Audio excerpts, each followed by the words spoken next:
अगर ईडी को अरविंद केजरीवाल जी के सवालों का सच सच जवाब देना पड़ता तो उनको ये बताना पड़ता कि 1.5 साल की इन्वेस्टिगेशन के बाद भी हमें 1 रुपए के भ्रष्टाचार का भी सबूत नहीं मिला है, कि हमने 500 अफसर लगा दिए, हजारों जगह रेड कर दी, लेकिन अभी तक आम आदमी पार्टी के किसी नेता के खिलाफ, आम आदमी पार्टी के किसी मंत्री के खिलाफ हमें 1 रुपए के भ्रष्टाचार का ना तो सबूत मिला है, ना किसी के घर से, ऑफिस से, गांव से हमें 1 रुपया भी कैश बरामद हुआ है।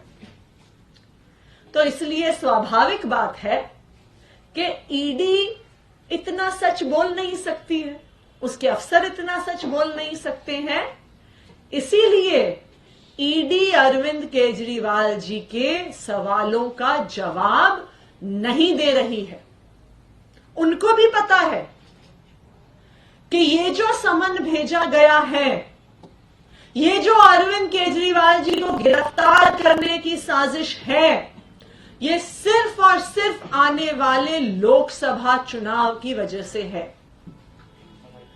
लोकसभा चुनाव कुछ महीने में आने वाला है। सारे विपक्ष के दल इंडिया गठबंधन के तौर पे साथ आ रही हैं। भारतीय जनता पार्टी शासित केंद्र सरकार को चैलेंज कर रही है और आज भारतीय जनता पार्टी ईडी और सीबीआई को इस्तेमाल करके अपने विपक्षियों को खत्म करना चाहती है।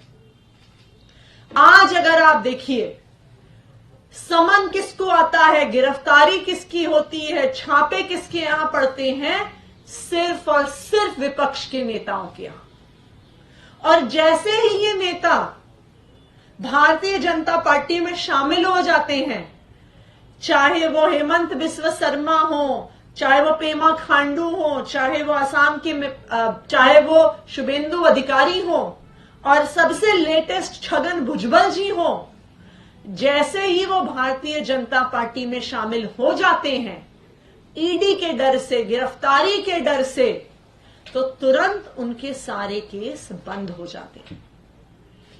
लेकिन मैं भारतीय जनता पार्टी को ये बताना चाहती हूं कि आम आदमी पार्टी एक ईमानदार पार्टी है।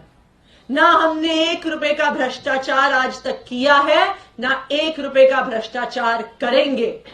इसलिए हमें भारतीय जनता पार्टी की ईडी, सीबीआई, जेल की धमकियों से डर नहीं लगता है।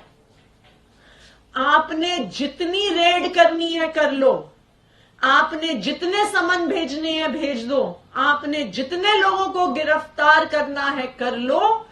आखिरकार सच्चाई आज नहीं तो कल पूरे देश के सामने आएगी।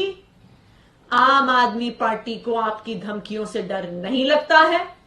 आम आदमी पार्टी के नेताओं को जेल जाने से डर नहीं लगता है।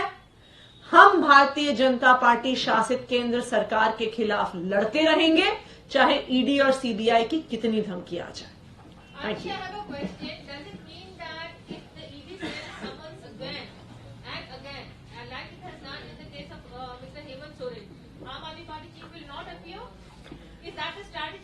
अरविंद केजरीवाल जी ने जो चिट्ठियां ईडी को लिखी हैं, उसमें बार बार कहा है कि सबसे पहले आप हमें ये बताइए आप हमें किस तौर पे बुला रही हैं। अभी तक ईडी का कोई जवाब नहीं आया। दूसरी बात, उन्होंने ईडी को ये स्पष्ट तौर पे कहा है कि अगर आपके कोई भी सवाल हैं तो आप वो सवाल एक क्वेश्चनायर के फॉर्म में हमें भेज दीजिए, हम आपके सारे सवालों का जवाब दे देंगे। लेकिन आज तक ईडी ने एक भी क्वेश्चनायर अरविंद केजरीवाल जी को नहीं भेजा है। तो इसलिए ये बिल्कुल साफ है कि जो ईडी ये समन भेज रही है वो ना सिर्फ गैर कानूनी है, वो 100% राजनीति से प्रेरित है और विपक्ष को खत्म करने की एक साजिश है।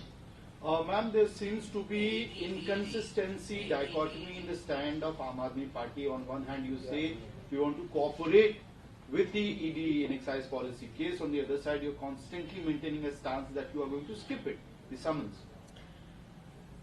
हमने बहुत स्पष्ट तौर पे कहा है कि ईडी का कोई भी सवाल है तो अरविंद केजरीवाल जी को एक क्वेश्चनेयर के तौर पे भेजा जाए। लेकिन ऐसा क्या सवाल है जो वो कागज पे लिख के नहीं भेज सकते? ऐसा क्या सवाल है जिसके लिए उनको अरविंद केजरीवाल जी को समन ही करना है, उनको ईडी के ऑफिस ही बुलाना है? ये बिल्कुल साफ है कि अरविंद केजरीवाल जी को लोकसभा के चुनाव से पहले गिरफ्तार करने की साजिश है, ये विपक्ष पे हमला करने की साजिश है। क्योंकि अगर ये सिर्फ सवाल जवाब की बात होती, अगर ईडी को वास्तविक तौर पर अरविंद केजरीवाल जी से कोई सूचना चाहिए होती तो वो उनको एक क्वेश्चन आयर भेज देते, वो उसका जवाब दे देंगे।